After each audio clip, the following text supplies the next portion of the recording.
bonjour ou bonsoir, tout dépend à quelle heure vous écoutez ce podcast de l'ODJ Média. Notre chroniqueur de l'ODJ, Afid Fassifiri, partage son avis et ses réflexions dans un article qu'il a intitulé « RTM, il était une fois Seyda Leila ». Alors écoutons-le dans ce podcast. L'auteur commence son article ainsi. Une figure emblématique. La journaliste Malika Meliani, plus connue sous le nom de Sayeda Leila dans le cercle des auditeurs de la radio marocaine, est décédée. Née en 1939 dans le quartier Al-Hammam Jadid à Meknès, son impact sur le paysage radiophonique du Maroc demeure profond et son souvenir impérissable. Pendant les années 1950, Malika Meliani a rejoint les rangs de la radio nationale marocaine en tant que première voix féminine à présenter une variété de programmes. Sa voix distinctive et son charisme ont rapidement captivé un public diversifié. C'est une page mémorable de la RTM, qui s'est éteinte avec la disparition vendredi dernier de Seyda Leila, une figure emblématique du paysage radiophonique et une voix inoubliable pour les auditeurs, qui ont encore le souvenir des années 50, 60 et 70.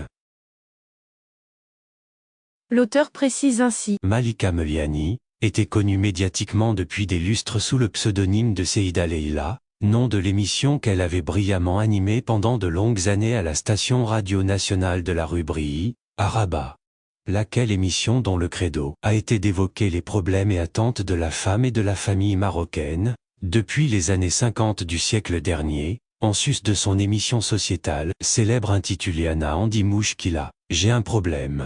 Et grâce à ces émissions, Seyda Leila a su conquérir, haut la main, le cœur de millions d'auditrices et d'auditeurs, toutes générations confondues. Ceci, pendant plus de 5 décennies où elle était l'une des plus célèbres voix féminines, voire la plus célèbre, de la scène radiophonique marocaine. De plus, la défunte était connue pour sa participation patriotique importante, du temps du protectorat français, et pour son militantisme avéré concernant l'indépendance du Maroc. Son héritage concerne également aux années 1960, où elle a courageusement lancé l'émission Andi Mouchkil, J'ai un problème. À une époque où les sujets tabous de la société étaient rarement abordés, elle a ouvert des discussions essentielles à travers les ondes radiophoniques, abordant des questions souvent négligées. Au sein de son émission Pharma al-Ousra, avec la famille, Malika Meliani avait accueilli des experts renommés du monde juridique, notamment des avocats et des magistrats, afin d'informer le public sur les droits et devoirs des citoyens. L'auteur conclut ainsi. Nos sincères condoléances à la famille et aux proches, collègues et amis de Malika Meliani. Que Dieu ait la défunte en sa sainte miséricorde.